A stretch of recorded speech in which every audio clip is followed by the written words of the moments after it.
Hi, everyone. This is Brad Warren. I'm one of your TAs for Introduction to Deep Learning, and I'm going to be going over the Python fundamentals. I'll make this notebook available to everyone in the class so that you can go through it at your own pace. And ideally, none of you will have to watch this recitation as you will all be familiar with Python. But in case you aren't, I'll walk you through this. Here is a Jupyter notebook, one of the easiest forms of using Python. And I imagine you will use this frequently for your homework. Why we picked Python? It's very easy. Not a lot of uh, the wild west of all the other languages of brackets, curly braces, very strict white space rules. Uh, Here, your strict rules are going to come around indentation. And personally, my favorite part of Python is because the massive ecosystem of libraries. If there's some kind of math out there, somebody's built a library to help simplify it so that you don't have to work it out in a function and call it every single time. You just import the library and use that on whatever you need to use it on. So Python is an interpreted language. This means that it's executing the code line by line. This really won't matter a lot to you by the class. You're not going to need to know too much about linters or uh, compiling code, except if it doesn't run, then we'll go through troubleshooting methods for when your code doesn't run. So I've included in here a link for downloading Python in case you need to do that. Another thing that's really important to know is pip. Pip is the best way to install different packages, and it's very simple to use. And I have an example of it right here. Pip install NumPy, and you would run this, and it would import NumPy for you. Um, Indentation is going to be your super important thing to understand in Python. So simple things like the indentation here uh, shows whether or not you're going into the if true or the else statement. And you see that it only goes into true, that never goes to the else. And that's because of the indentation here. If I were to do something else, like take this back, um, well, now it's going to mess up because of me not putting anything in the else. But this is exactly uh, why this is so important to keep in mind, because this will be important as you begin creating functions.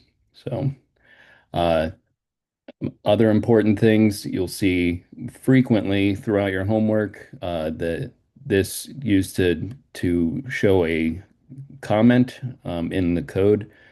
This means it won't be interpreted, it won't run, but it's there. There's a couple ways to do this with the good old hashtag, or for larger blocks, you use triple quotations. But here you can see just having quotations somewhere doesn't mean it's not going to run. I'm able to run that print statement with the quotations in there. So importing, you're going to do this at the top of every single uh, notebook you make. You will import whatever libraries you're going to use. Um, when you're using something like Google Colab, you're not going to have to pip install them first. You can literally just import and run it right there. Some of the libraries that we will use pretty frequently: NumPy, Matplotlib, Torch. You're going to get real good at Torch, and we'll make sure that you understand the things that are happening behind the scenes in Torch as you're doing this. OS, and time. So as far as data types, this is going to become real important. Uh, we have standard integers. We have a float once you start putting a decimal point. And then here you can see the number five has become a string because we wrapped it in quotation marks. And there you go. So you can do some pretty interesting things with Python operators. So you see here we've declared the variables x and y, and we can run the code, show that, all right, x plus y, very simple, is 13. X divided by y, 3.3. Uh, there are other little shortcuts. Double division is floor division. The double star will end up being exponents. So you're gonna end up using these Booleans very frequently. True and false, and this becomes its own class called a Boolean. Um, you can declare these things, and then you'll see how these operators end up working, and, or, and not. So we've made A true and B false, and we see that when we go through A and B is false because B is false. Uh, A or B is true because A is true and it only needs one of those. And not A is uh, false because A is true. So if that seems confusing to you, then you're probably going to struggle with some of the parts of this class and need to get into some introductory programming uh, prior to taking this. There's a lot of neat things you can do to strings. You can, use lower, upper, strip, split. You'll end up using strip pretty frequently when it comes to data cleaning to get rid of white spaces and that kind of stuff is important. There's also other things like F strings so that you can end up inserting values that might change. So here you see I've inserted my name and age and this using this F string within a print function. Um, and here we're able to format saying, all right, how many decimals do we want to take pi out to? And I could just as easily switch this to 5, and we'll see it change down here. Um, so some of your commonly used data structures, lists, tuples, dictionaries, sets. Lists are mutable, um, and that means they can be pretty easily changed. Um, And you see here as we add things to a list after declaring the list, um, the things like tuple are immutable. So you see if I tried to do this, uh, you cannot change it here as we've declared it here. And then I try and go into chords and change the first number to 5. Can't do it. Tuple object does not support item assignment. And while we're here, let's talk about errors. Um, so here the code didn't run. Uh, Here in Google Colab now you can do something like explain error, and it's going to come up with why and explain it. What I would highly recommend doing is uh, pasting this into either Google or now everyone loves to paste into uh, ChatGPT or your LLM of the month. When I learned to code, those didn't exist, and I would use it, but don't lean on it so heavily that you're forgetting how to do the things that you need to do out in the world, because there will be plenty of times where you're researching on the bleeding edge of things, and that won't be in an LLM's repertoire. And now, if you don't know how to troubleshoot, you're gonna have quite a bad day. Here, this is declaring a dictionary, um, and we'll go through all this in detail in homework zero, which will have a little overview of all these, just so you have a chance to go and do these.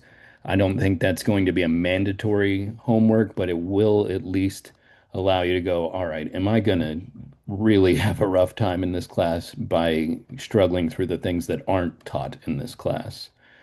Um, so let's go. Some of these Python shortcuts are out there. I'm not going to spend a lot of time on this, but you'll see here if you go through the notebook that this is available to you and easy to go through.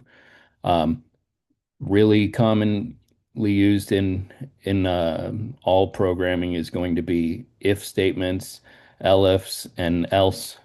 And you see here if we run this. If number is greater than zero, well, we said number is -5, so it is not uh, greater than zero. It's not equal to zero, so it gets down to this else statement and goes print negative number, and we see that's the output of the cell. It's negative number. If we were to change this to 10, it's greater than zero, so it's going to say positive number. Nothing crazy there. You are going to end up using loops frequently. However, I will say that a lot of times in deep learning, you are working with so much data that you will not want to use loops. You're going to need to find methods of vectorization so that you are not looping over all of your data and creating a impossibly long function without realizing it. Um, this is one of the common ways to use a for loop. So for I in range 5, it literally just iterating through I. And one thing to notice, it's always going to start with 0.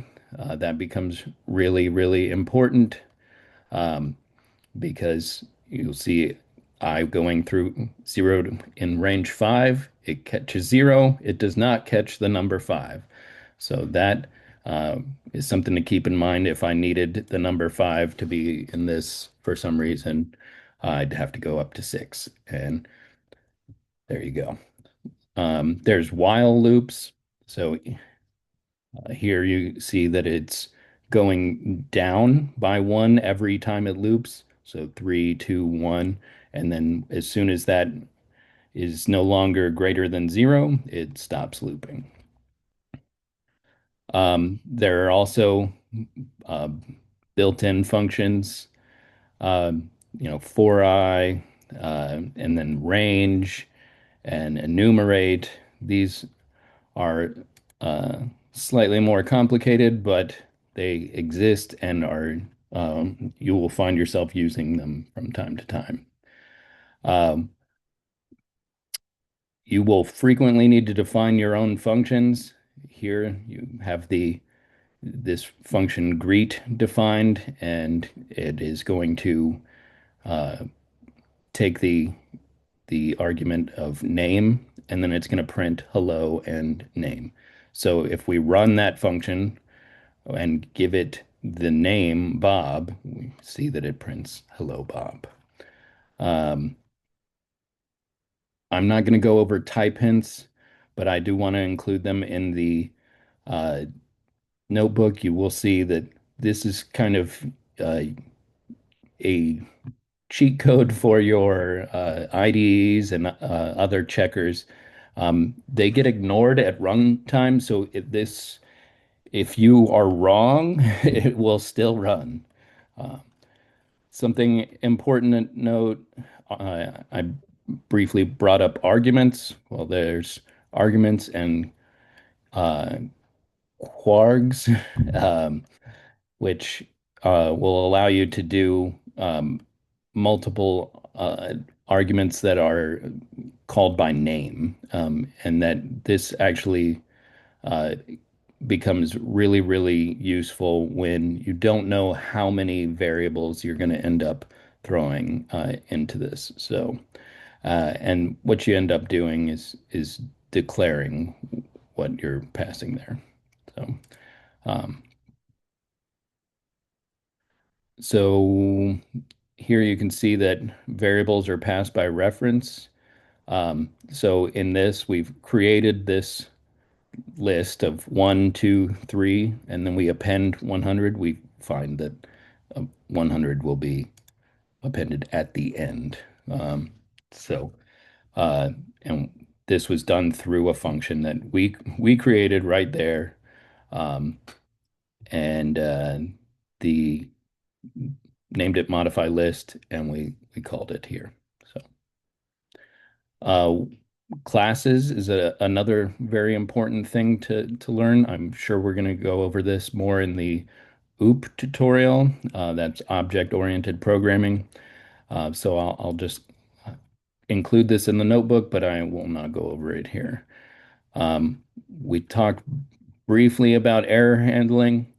There's going to be times where you do try and accept because you will know, oh, well, B might be able to be zero and we can't divide by zero, so then it needs to do this. Um, that's a good way of preempting an error, but other errors that do exist, like I said, you're going to have to get into the error codes and look it up in the documentation or Google the error. Uh, some really common errors you're going to run into, file not found errors, where you're trying to load something that's just not there. A lot of times this happens when you have the wrong path to whatever you're trying to load. There's key errors, value errors, runtime errors. Um, you're going to run into PyTorch memory errors. I absolutely guarantee it.